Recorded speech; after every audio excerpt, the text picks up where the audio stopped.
जय हिंद दोस्तों, स्वागत है आपका अपने YouTube चैनल व्यू कॉन्सेप्ट में। दोस्तों, आज हम लोग दरोगा सीरीज में प्लेटफॉर्म का वॉल्यूम 2 सेट संख्या 14 देखना प्रारंभ किया है। दोस्तों, साथ ही हमने एडुटेरिया का वॉल्यूम 2 करवा रखा है और ज्ञान बिंदु जीएस एकेडमी का वॉल्यूम 1 भी करवा रखा है, जिसे आप प्लेलिस्ट में जाकर के देख सकते हैं।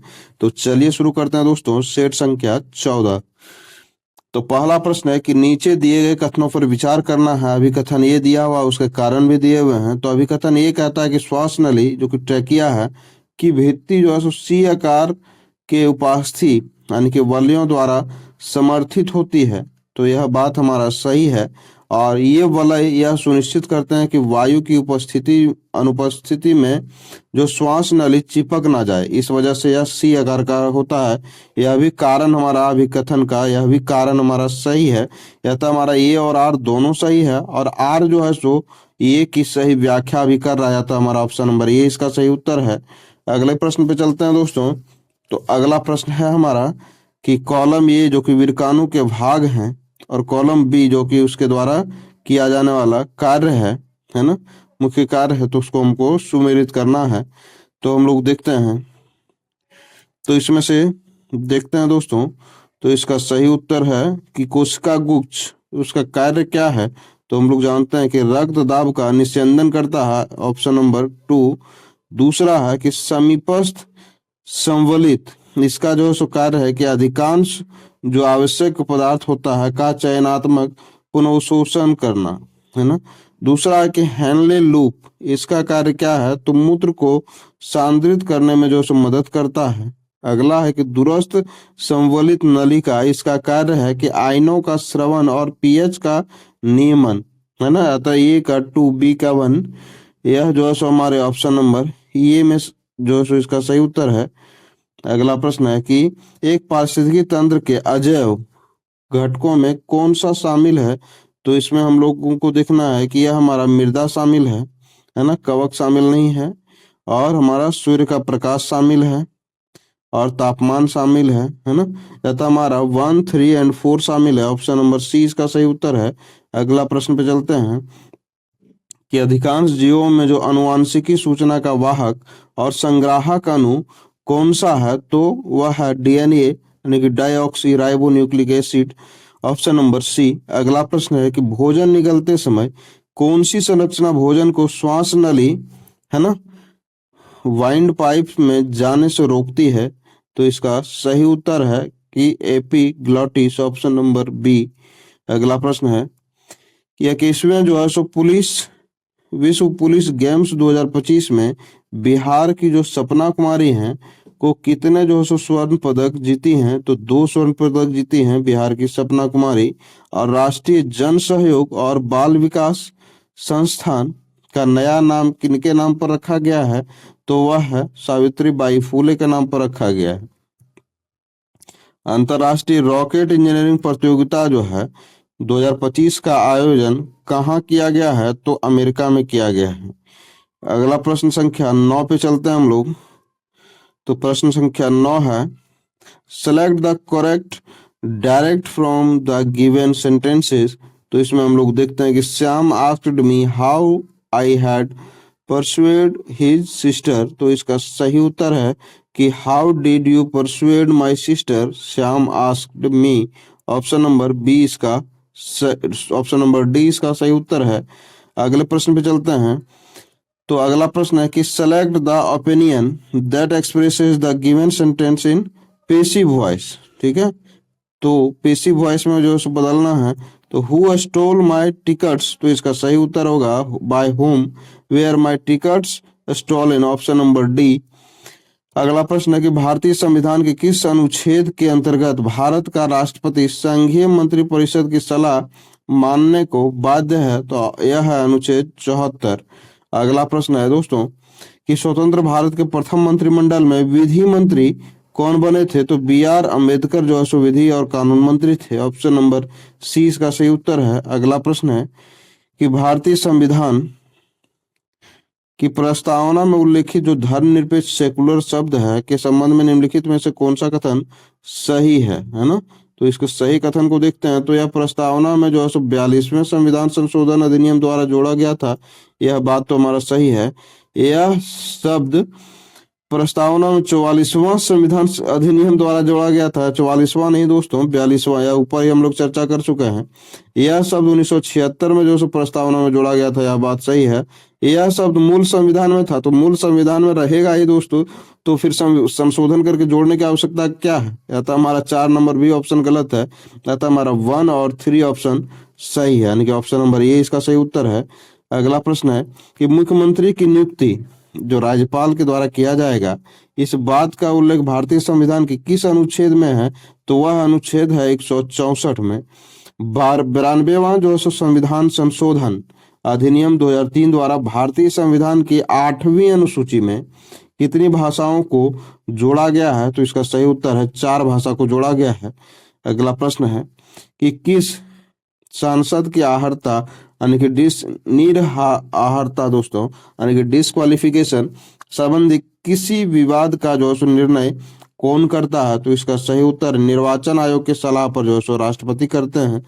अगला प्रश्न है प्रश्न संख्या 17।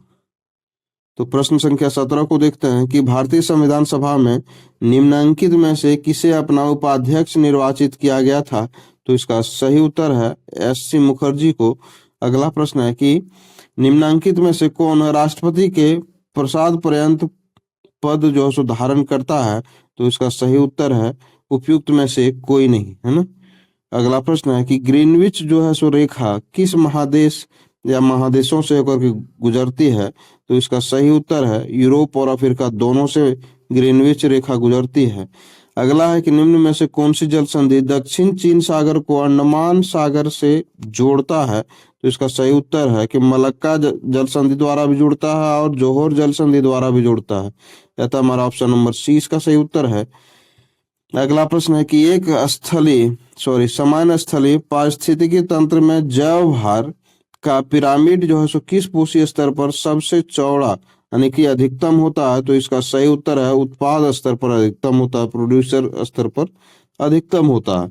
मादाओं में जो अंडाशय जिसे कि ओवरी कहते हैं, से परिपक्व अंडाणु के निकलने की प्रक्रिया क्या कहलाती है? तो यह कहलाती है अंडोत्सर्ग यानी कि ओवुलेशन, है ना। ऑप्शन नंबर सी इसका सही उत्तर है।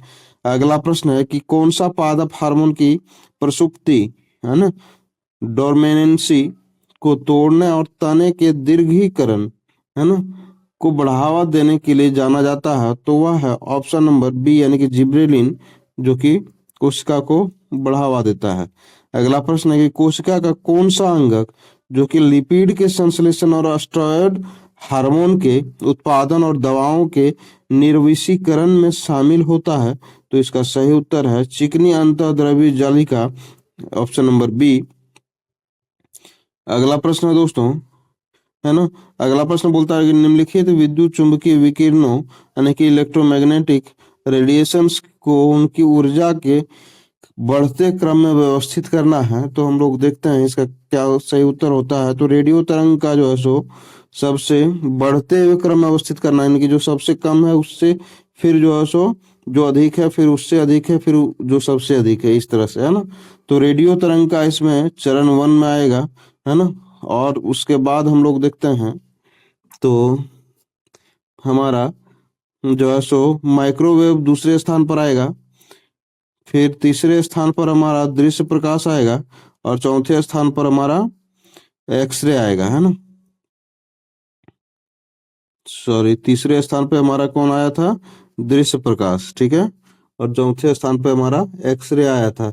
यह था हमारा 25 का ऑप्शन नंबर, ये इसका सही उत्तर है। अगला प्रश्न है कि पहला जो है सो एस्ट्रो टूरिज्म फेस्टिवल कहाँ आयोजित किया गया था? तो इसका सही उत्तर हम लोग देखेंगे तो लद्दाख में। अगला प्रश्न है 27 नंबर, ठीक है, 27 नंबर पे चलते हैं।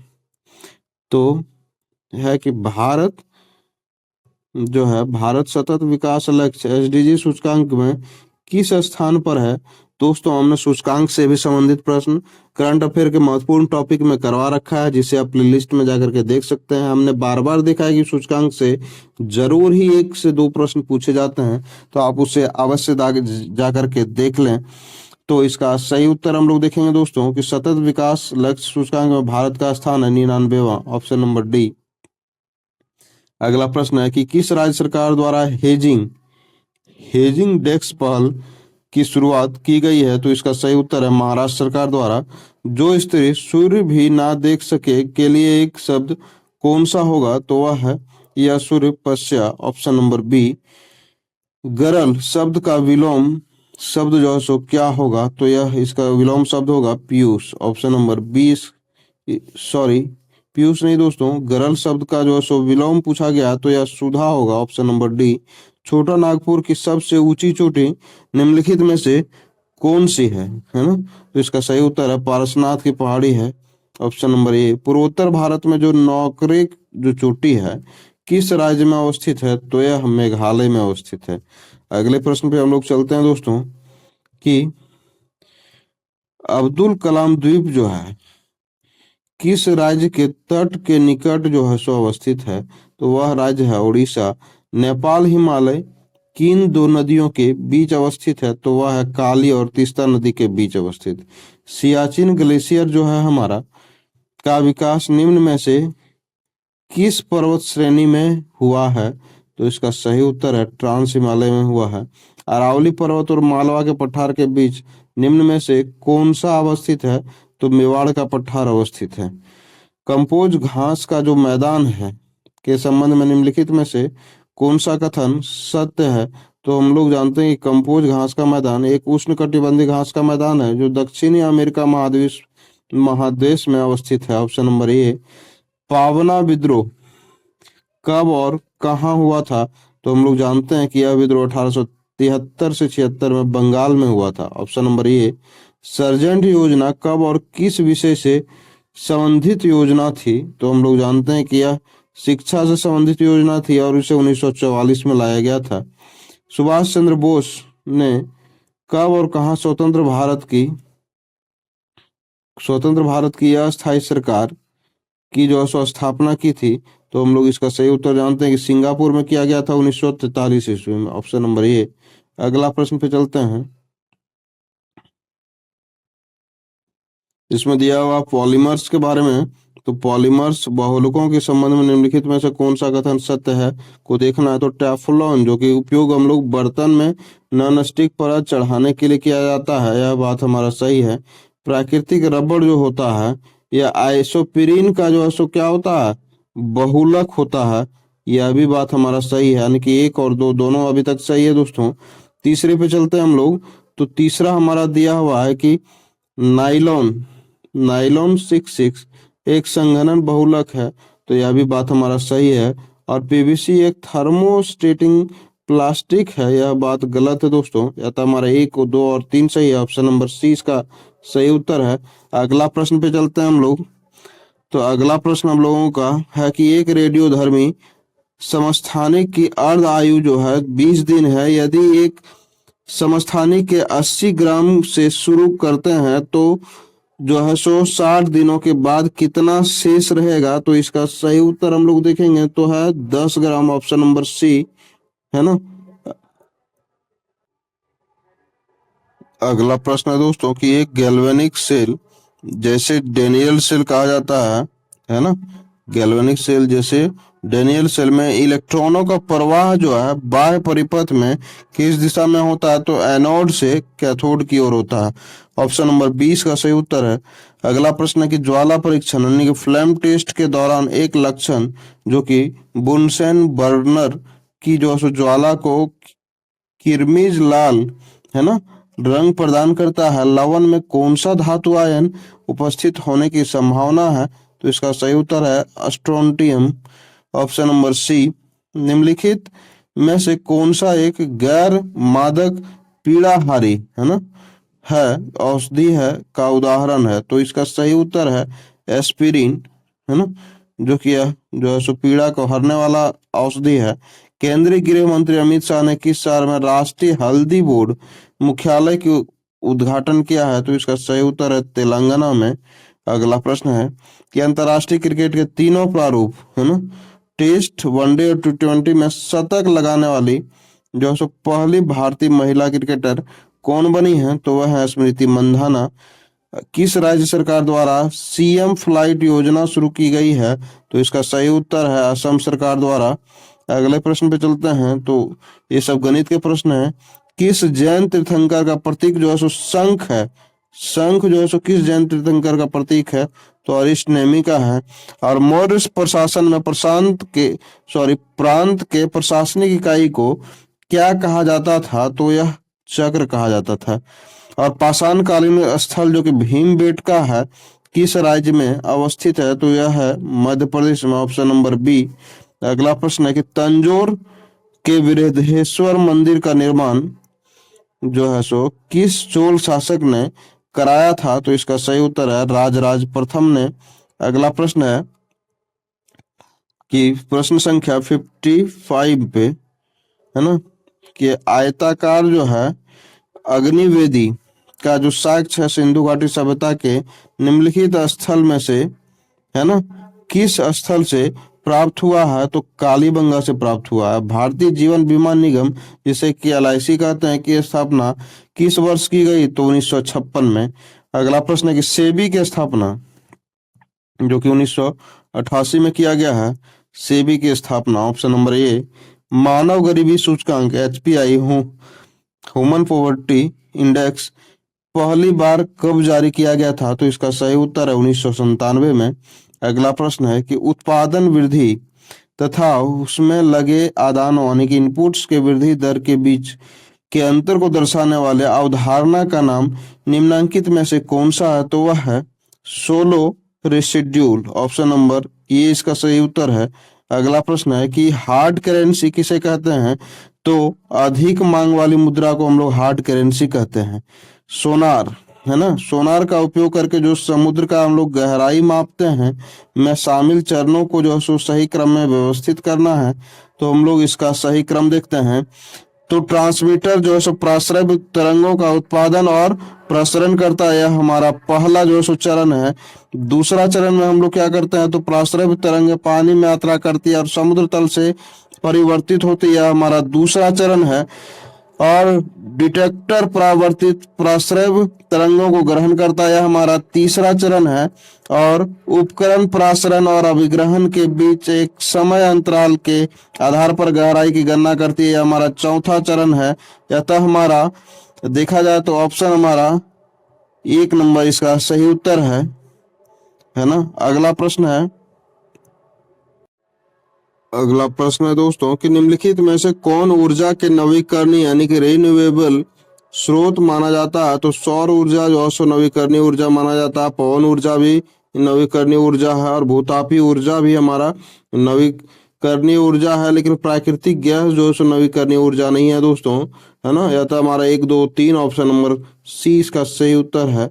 अगले प्रश्न पे चलते हैं कि 4 केजी द्रव्यमान के एक वस्तु को गतिज ऊर्जा यानी कि काइनेटिक एनर्जी 50 जूल है, तो इसका संवेग क्या होगा? तो इसका सही उत्तर हम लोग जानते हैं कि एक 20 केजी पर मीटर सेकेंड इसका जो है सो संवेग होगा। ऑप्शन नंबर डी इसका सही उत्तर है। एक इलेक्ट्रॉनिक ओवन की रेटिंग जो कि 2 किलोवाट है, 220 वोल्ट है, इसके साथ उपयोग किए जाने वाले फ्यूज की उपयुक्त रेटिंग क्या होनी चाहिए? तो इसका सही उत्तर है 10 एम्पियर, ऑप्शन नंबर सी। अगला प्रश्न है कि एक वस्तु को उत्तल लेंस से 50 सेंटीमीटर की दूरी पर रखा जाता है जो उसी आकार का वास्तविक उल्टा प्रतिबिंब बनाता है, और तो लेंस की क्षमता क्या है? तो इसका सही उत्तर है कि +4 डायोप्टर। और वैश्विक शांति सूचकांक जो कि मोस्ट फेवरेट क्वेश्चन है दोस्तों, हमने सूचकांक का प्रश्न करवा रखा है, आप प्लेलिस्ट में जाकर के महत्वपूर्ण करंट अफेयर के महत्वपूर्ण टॉपिक के फोल्डर में जाएंगे, आपको वहां पे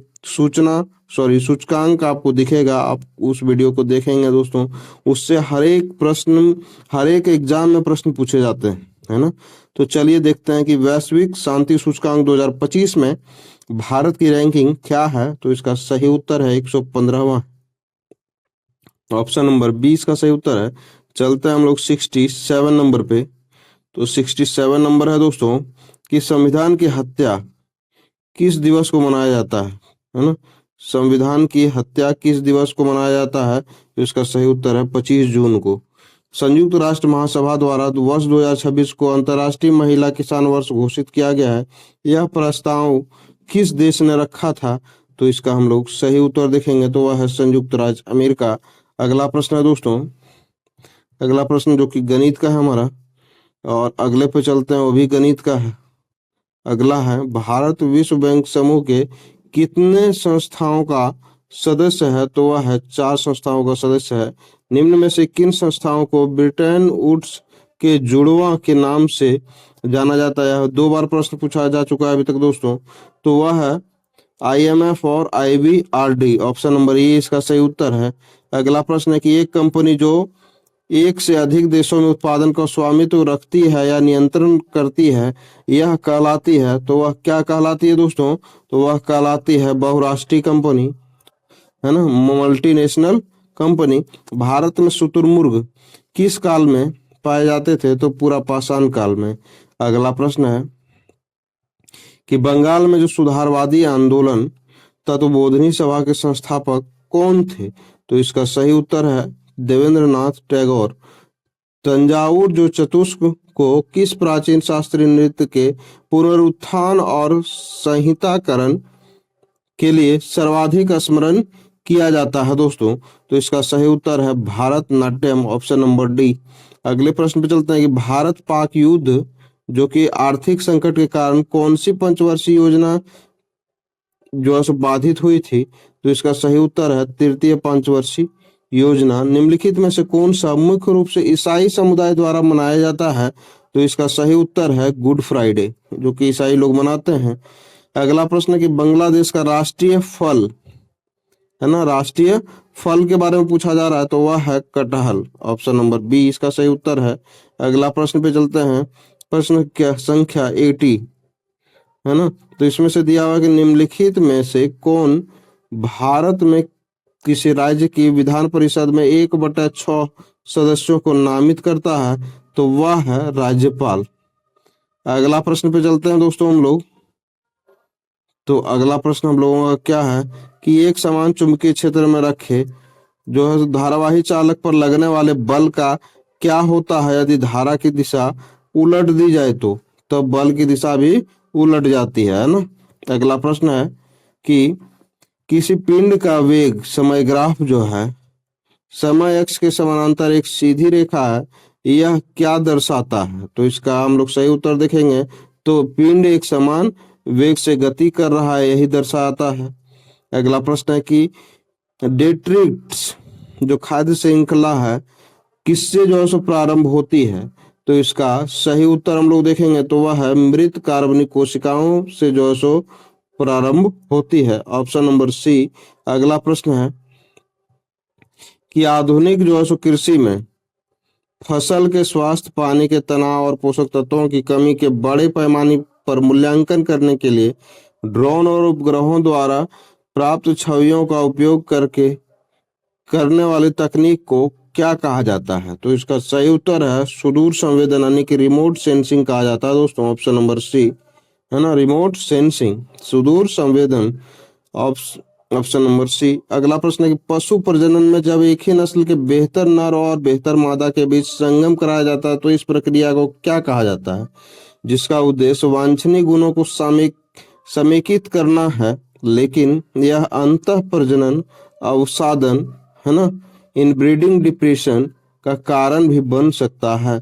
तो इसका सही उत्तर है अंतः प्रजनन। Option number C, inbreeding. अगला है कि ई वोटिंग करने वाला भारत का पहला राज्य कौन बन गया है? दोस्तों हम लोग इसके भाग बने हुए थे, है ना। इस बार वोटिंग बिहार में हुआ और यहीं से ई वोटिंग सुविधा प्रारंभ हुआ दोस्तों, और हम लोग भी चुनाव करवाए, हम लोग भी इस चुनाव के हिस्सा रहे, है ना। तो इस वजह से यह हमारे लिए भी यादगार है ना। अगला प्रश्न है कि अहमदाबाद विमान दुर्घटना के संदर्भ में निम्नलिखित में से कौन सा कथन जो है सो सही है या गलत है उस पर विचार करना है। तो हम लोग देखते हैं प्रश्न संख्या 87, है ना। तो 87 में जो है सो क्या दिया गया है कि एयर इंडिया या अहमदाबाद जो विमान दुर्घटना हुआ था उसमें से देखते हैं कि एयर इंडिया का बोइंग 787-8 ड्रीम लाइनर जो है सो विमान अहमदाबाद के सरदार वल्लभ भाई पटेल अंतर्राष्ट्रीय हवाई अड्डे से लंदन के गैटविक हवाई अड्डे के लिए जा रहा था, यह बात सही है। और यह एक अत्याधुनिक जो सो लंबी दूरी का विमान है, जो कि जी जेनेक्स इंजन जो सो लगा हुआ था इसमें, यह भी बात सही है। और अहमदाबाद से लंदन की दूरी लगभग 4200 किलोमीटर है। और विमान में जो सो 1.25 लीटर जो सो ईंधन भरा गया, जिससे विमान का वजन जो सो 27 टन था। ऑप्शन नंबर 3 भी हमारा सही है। यह तो हमारा सभी ऑप्शन सही है दोस्तों। ऑप्शन नंबर डी को हम लोग टिक करेंगे, है ना। अगले प्रश्न पे चलते हैं। प्रश्न संख्या हम लोग का 89 है। तो 89 इस प्रकार से है दोस्तों कि दक्षिण अफ्रीका, है ना, दक्षिण अफ्रीका ने किस देश को हराकर विश्व टेस्ट चैंपियनशिप 2025 जीता है। तो दक्षिण अफ्रीका ने किस देश को हराकर विश्व टेस्ट चैंपियनशिप जीता है। तो इसका सही उत्तर है ऑस्ट्रेलिया। अगला प्रश्न है दोस्तों, गणित का है, तो इसे आप खुद हल करेंगे, है ना। अगला प्रश्न है 91 नंबर। तो इसमें से देखते हैं कि निम्नलिखित में से महात्मा गांधी के सत्याग्रह के प्रमुख सिद्धांत थे। सत्यवादिता तो थे ही, अहिंसा भी थे, निडरता भी था उनमें, और संयम भी था। अतः हमारा 1, 2, 3 और 4 यानी कि सभी सही दिख रहा है। देख लेते हैं एक बार, है ना।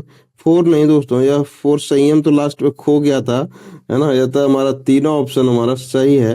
अगला प्रश्न है कि मालाबार में जो है सो मोपला विद्रोह का जो है परिणाम था, क्या परिणाम था। तो खिलाफत आंदोलन उसका परिणाम था। और स्वदेश बांधव समिति का संस्थापक कौन था। तो वह थे अश्वनी कुमार दत्त। अगला प्रश्न है कि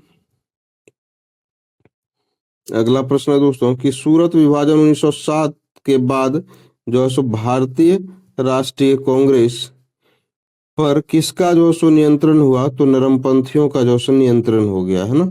अगला प्रश्न है कि निम्नलिखित में से कौन सा अधिनियम ब्रिटिश सरकार की बंदी प्रतिरक्षीकरण को स्थगित करने का अधिकार देता था। तो वह था रॉलेट अधिनियम 1919। Option number C. हरित क्रांति जो है सो मुख्य रूप से समिति थी, क्या थी। हरित क्रांति मुख्य रूप से समिति थी। तो इसका सही उत्तर है खाद्य फसलों तक, है ना। गोदावरी और कृष्णा और कावेरी नदियां हैं, तो यह क्या है। तो इसके बारे में हम लोग देखते हैं। तो यह भारत के दक्षिण क्षेत्रों में बहने वाली नदियां हैं। और म्युनिसिपल कॉरपोरेशन साधारणतः प्रशासन के लिए स्थापित की जाती है। तो इसका बड़े कस्बों के लिए जो सो स्थापित किया जाता है, क्या चीज। तो म्युनिसिपल कॉरपोरेशन संस्थान जो सो स्थापित किया जाता है ना।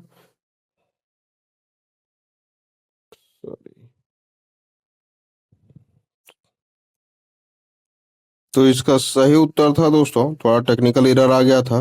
तो ऑप्शन नंबर सी यानी कि बड़े कस्बों में जो है सो म्युनिसिपल कॉरपोरेशन साधारणतः प्रशासन के लिए स्थापित की जाती है। अगला प्रश्न है कि राज्यों के पुनर्गठन की शक्ति किसके पास होता है। तो यह भारतीय संसद के पास होती है दोस्तों। अगला प्रश्न है कि षड्यंत्रकारी संगठन जो है किस संगठन को कहा गया था। तो आर्य समाज को कहा गया था। ऑप्शन नंबर सी। वीडियो हमारा यहीं पर समाप्त होता है दोस्तों। हमारे वीडियो को देखने के लिए, हमारे चैनल से जुड़ने के लिए आपका तहे दिल से धन्यवाद। आप सफलता की हर ऊंचाई को छुएं जो आप कामना कर रहे हैं दोस्तों, जिसके बारे में आप सोच रहे हैं, जो आपका लक्ष्य है। धन्यवाद। आपका दिन शुभ हो।